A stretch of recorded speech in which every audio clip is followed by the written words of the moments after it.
Deputy CM పుట్టినరోజు సందర్భంగా AP మంత్రి సుభాష్ అయితే మాత్రం మానవత్వం చాటుకున్నారని చెప్పొచ్చు. ఈ సందర్భంగా ఇప్పుడే మరి కొద్దిసేపటి కింద అయితే మాత్రం కాకినాడ రోడ్లో జగన్నాథగిరిలో పవన్ కళ్యాణ్ పుట్టినరోజు సందర్భంగా కేక్ని కట్ చేశారు. అనంతరం కూడా పేదవారికి గృహం లేదు అని చెప్పి ఆయన దృష్టిలో రావడంతో ఆ గృహ నిమిత్తం తన సొంత నిధులతో చెక్ను అయితే ఇప్పుడే మరి కొద్దిసేపటి కింద అందజేశారు. ప్రస్తుతం మనతో పాటు మంత్రి ఉన్నారు, మంత్రితో మాట్లాడే ప్రయత్నం చేద్దాం. సార్ చెప్పండి, పవన్ కళ్యాణ్ గారు మీరు మంచి మిత్రులు అని చెప్పి అంటుంటారు. ఆయన పుట్టినరోజు మీరు సేవా కార్యక్రమం చేయాలని దృక్పథంతో మీరు చెక్నిచ్చారు. అసలు ఏంటి? జగన్నాథగిరి ఈ గ్రామాన్ని మనం సందర్శించినప్పుడు జనసేన వీర మహిళ వసంత గారు, మరి ఆవిడ ఈ పోతుల లక్ష్మి గారి ఒక దుస్థితి ఆవిడ తెలియజేయడం జరిగింది. ఆవిడకి ఒక తల్లిగారు ఉన్నారు, సో ఇద్దరు ఈవిడికి అమ్మగారు ఉన్నారు. ఇద్దరు కూడా తిండి తినలేని పరిస్థితి, పూర్తిగా ఇళ్ళు అయితే వర్షం కురిసే పరిస్థితి, ఎక్కడ ఉండాలో తెలియని పరిస్థితిలో వీళ్ళు ఉంటాం.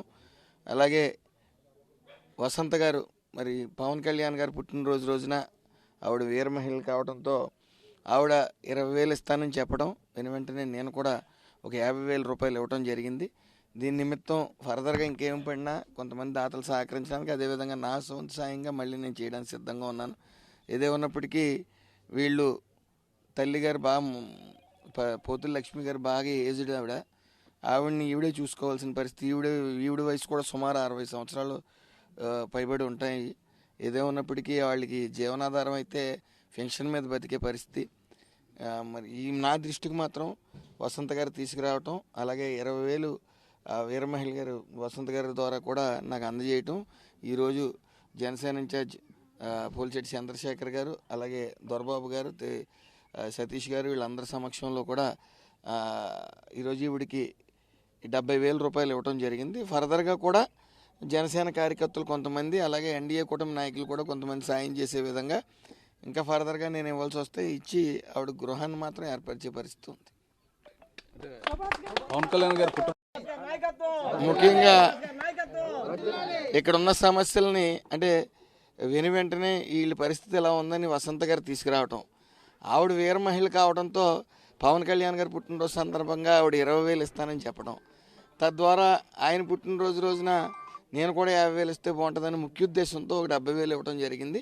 అలాగే ఆవిడకి ఇంకా కొంతమంది దాతలు ఎదురుకు రావాల్సి ఉంది, వాళ్ళు కూడా వస్తానని చెప్పడం జరిగింది. కేవలం వాళ్ళు మనందరూ గమనించాలి, వాళ్ళు కేవలం పెన్షన్ మీద బతికేటోళ్ళే. వాళ్ళకి పని చేసుకునే ఓపిక, శక్తి కూడా వాళ్ళ దగ్గర లేదు. తన వంతుగా తన సొంత నిధులతో 50,000 రూపాయలు సహాయాన్ని తన గృహ నిమిత్తం అయితే సాయం చేసిన పరిస్థితి ఉంది. ఇది ఇక్కడ ఉన్న తాజా పరిస్థితి. ఓటర్ studio. AP deputy CM Pawan Kalyan పుట్టినరోజు వేడుకలను రామచంద్రపురం నియోజకవర్గంలో జగన్నాథగిరిలో అయితే మాత్రం మంత్రి సుభాష్ సమక్షంలో ఘనంగా నిర్వహించారు. ఈ నేపథ్యంలో మంత్రి మనతో పాటు ఉన్నారు. అసలు ఏంటి మంత్రి గారికి పవన్ కళ్యాణ్ గారికి ఉన్న బాండింగ్ ఏంటి, వారి మాటల్లో తెలుసుకుందాం. కళ్యాణ్ గారి పుట్టినరోజు వేడుకలను ఘనంగా నిర్వహించారు మీ నియోజకవర్గంలో. మొత్తం ప్రతి చోట మీకు పవన్ కళ్యాణ్ గారికి మధ్య సాన్నిహిత్యం. ముఖ్యంగా నేను వైసీపీలో గత 10 సంవత్సరాల క్రితం పనిచేశాను. సో అవినీతి ఎలా చేయాలి, ఎలా లాక్కోవాలి, ఎలా దోచుకోవాలని మనం కోరుకుంటే, రాజకీయాల్లోకి వచ్చి సంపాదించాలన్న కోరిక, లాక్కోవాలి, కబ్జా చేయాలి, ఇలాంటి కోరికలు ఉన్నప్పుడు వైసీపీ పార్టీలో జాయిన్ అవ్వడం కరెక్ట్. అయితే 10 సంవత్సరాలు మేము చూస్తూ ఉన్నాం, ఎలా లాక్కున్నారు, ఎలా చేశారు, లిక్కర్ మాఫియాలు ఎలా చేశారు, రకరకాల మాఫియాలు ఎలా చేశారో చూసాం. సో అది ఇసుకు చెంది మేము ఈ ఎన్డీఏ కూటమి పార్టీలోకి రావడం జరిగింది. ఒక నాయకుడు, విజనరీ ఉన్న నాయకుడి కింద పనిచేయటం ఎంత సంతోషాన్ని ఇస్తుందో, అలాగే ఒక నీతి నియమం, అలాగే నిజాయితీ ఉన్న నాయకుడి దగ్గర పనిచేయడం ఎలా ఉంటుంది అనేది చూసాం. ఇటు బోత్ చంద్రబాబు నాయుడు గారి దగ్గర, పవన్ కళ్యాణ్ గారి దగ్గర, at the same time Lokesh గారు, ముగ్గురు దగ్గర మేము పనిచేయడం చాలా అదృష్టంగా భావిస్తూ ఉన్నాం. ఆయన నిరంతరం మనం ఈ రాక్షస పాలన పోయింది, మళ్ళీ అది ఈ రాష్ట్రంలో రాకూడదనే నెపంతో ఎప్పుడు కూడా పవన్ కళ్యాణ్ గారు ఎన్డీఏ కూటమి కలిసి ఉండాలి, చిన్న చిన్న సమస్యలు ఉన్నా సరే అందరం కలిసి వెళ్ళాలనే నినాదంతో ఆయన వెళ్తూ ఉన్నారు. అలాగే అందరినీ కలుపుకెళ్లే మనస్తత్వం. ఆయన 151 సీట్లు వచ్చేటప్పటికి జగన్మోహన్ రెడ్డి కళ్ళు నెత్తికెక్కి అహంకారంతో ప్రవర్తించారు. ఈరోజు 124 సీట్లు వచ్చినా సరే తల దించుకునే ప్రజల మధ్య ఉంటున్నారు. తలదించుకునే ప్రతి ఒక్కరి దగ్గర మసులుకుంటాం విధానం మేము నేర్చుకోవాల్సింది చాలా ఉంది. ఏదేమన్నప్పటికీ ఈ ఎన్డీఏ కూటమిలో నేను చిన్న భాగం అవటం మరి పూర్వజన్మ సుకృతంగా భావిస్తాను. అంటే ఈ మీ ప్రభుత్వం ఫామ్ అయిపోవడం 14 నెలలు అయింది. 14 నెలల్లో మీరు ఇచ్చిన హామీలు, మీ పరిపాలనా విధానం ఇదైతే అభివృద్ధి సంక్షేమం అనేది గత 5 ఏళ్ల పాలనలో గాలి కుదిలేశారు. వెంటనే మేము వచ్చిన వెంటనే గుంతల రహిత రోడ్ని ఏదైతే ఉందో 1200 కోట్లతో అవి సెటరేట్ చేయడం జరిగింది.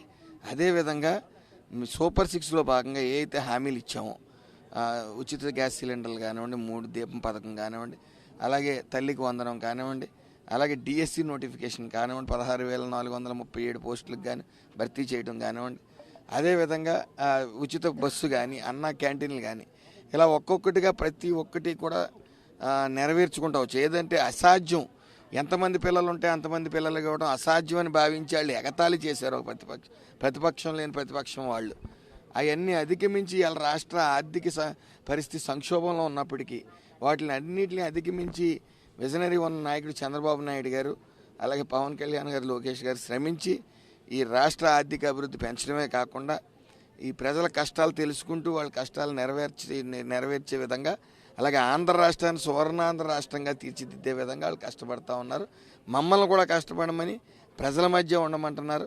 ఇటు అభివృద్ధి ఎంత జరుగుతుందో సంక్షేమం కూడా అంతే జరుగుతుంది.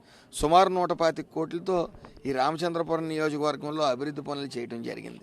అలాగే క్రమేపీ సమస్యలు ఉంటాయి.